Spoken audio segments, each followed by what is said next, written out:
ഈശോമിശിഹായ്ക്ക് സ്തുതിയായിരിക്കട്ടെ. വിശുദ്ധ യോഹന്നാൻ അറിയിച്ച സുവിശേഷം 15-ാം അധ്യായം 2-ാം വാക്യം. ഫലം തരുന്നതിനെ കൂടുതൽ കായ്ക്കാനായി അവിടുന്ന് വെട്ടി ഒരുക്കുകയും ചെയ്യുന്നു. ഇന്ന് വിശുദ്ധ മദർ തെരേസായുടെ തിരുനാളിന്റെ മംഗളങ്ങൾ ഏറെ സ്നേഹത്തോടുകൂടി ഏവർക്കും നേരുന്നു. പാവപ്പെട്ടവരിൽ ദൈവത്തെ കണ്ടുകൊണ്ട് അവർക്ക് ശുശ്രൂഷ ചെയ്ത മദറിനെ പോലെ നമ്മുടെ ജീവിതത്തിലും മറ്റുള്ളവരിൽ ദൈവത്തെ കണ്ടുകൊണ്ട് ആത്മാർത്ഥമായിട്ട് അവരെ സഹായിക്കാനായിട്ട് തയ്യാറാവാം. അതേപോലെ തന്നെ ഇന്ന് ടീച്ചേഴ്സ് ഡേ അല്ലേ, നമ്മുടെയൊക്കെ അധ്യാപകരെ കൃത്യമായിട്ടൊന്ന് ഓർക്കാനായിട്ട് നമുക്ക് പകർന്നു തന്ന ആ വിദ്യാഭ്യാസം സന്തോഷത്തോടുകൂടി ഓർത്തുകൊണ്ട് അവർക്ക് വേണ്ടി പ്രാർത്ഥിക്കാനായിട്ട് നന്ദി നിറഞ്ഞ മനസ്സോടുകൂടി അവരെ ഒന്ന് ഓർത്ത് വിളിക്കാനായിട്ട് നമുക്ക് പ്രത്യേകം ശ്രദ്ധിക്കാം. ഇന്നത്തെ വചനത്തില് ഈശോ ഓർമ്മിപ്പിക്കുന്ന ഒരു കാര്യമുണ്ട്. ദൈവത്തോട് ചേർന്നിരിക്കുന്നവനാണ് നല്ല ഫലം പുറപ്പെടുവിക്കാനായിട്ട് സാധിക്കുന്നത്. ഈ ഫലം പുറപ്പെടുവിക്കുന്നതിനെ അവിടെ നിന്ന് തന്നെ എടുക്കും, വെട്ടി ഒരുക്കുകയും ചെയ്യും അല്ലെ. ഒരു സഹനമുണ്ട്, ഒരു വേദനയുണ്ട്. എന്തുകൊണ്ടാണ് ഈ വേദനയും ഈ സഹനവും എൻ്റെ ജീവിതത്തിൽ കടന്നു വരുന്നത് എന്ന് കൃത്യമായിട്ട് വചനത്തിലൂടെ ഈശോ നമ്മളെ ഓർമ്മിപ്പിക്കുകയാണ്. ഞാൻ നല്ല ഫലം പുറപ്പെടുവിക്കുമ്പോഴാണ് അതിനെ കൂടുതൽ കായ്ക്കാനായിട്ട് അവിടുന്ന് വെട്ടി ഒരുക്കുന്നത്. ഈ സഹനങ്ങൾ എന്ന് പറയുന്നത് എൻ്റെ ജീവിതത്തില് ദൈവത്തോട് ചേർന്നിരിക്കുമ്പോൾ കൂടുതൽ ഫലം നൽകുന്നതിനായിട്ട് അവിടുന്ന് എനിക്ക് നൽകുന്നതാ. അതുകൊണ്ടാണ് കൃത്യമായിട്ട് പറയുക, എന്ത് സഹനമില്ല എങ്കിൽ നമ്മൾ ചിന്തിച്ചു ഞാൻ ദൈവത്തിൽ നിന്ന് അകലെയാണ്.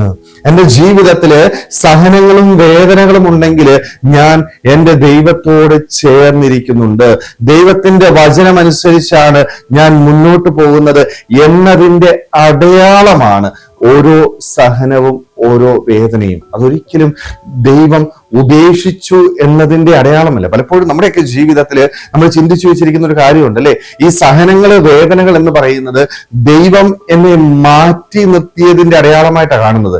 അല്ലെങ്കിൽ എൻ്റെ ദൈവം എന്നെ ഉപേക്ഷിച്ചല്ലോ എന്ന് ചിന്തിച്ച് നിരാശപ്പെട്ട് ജീവിക്കുന്ന വ്യക്തികളായിട്ട് നമ്മൾ മാറുന്നുണ്ട്. എന്നാൽ കൃത്യമായിട്ട് ഈശോ പറയുകയാണ്, ഈ സഹനങ്ങളൊന്നും ഉപേക്ഷിച്ചതിന്റെ അടയാളമല്ല, മറിച്ച് നീ ദൈവത്തോട് ചേർന്നിരിക്കുന്നതിന്റെ അടയാളമാണ്. സ്നേഹമുള്ളവരെ, അതുകൊണ്ട് സഹനങ്ങളിൽ കൂടുതൽ ദൈവത്തോട് ചേർന്നിരിക്കാനായിട്ട് സാധിക്കും. അത് ദൈവം എന്നെ ഒരുക്കുന്നതിന്റെ ഭാഗമാണ്. എന്തിനു വേണ്ടിയാ?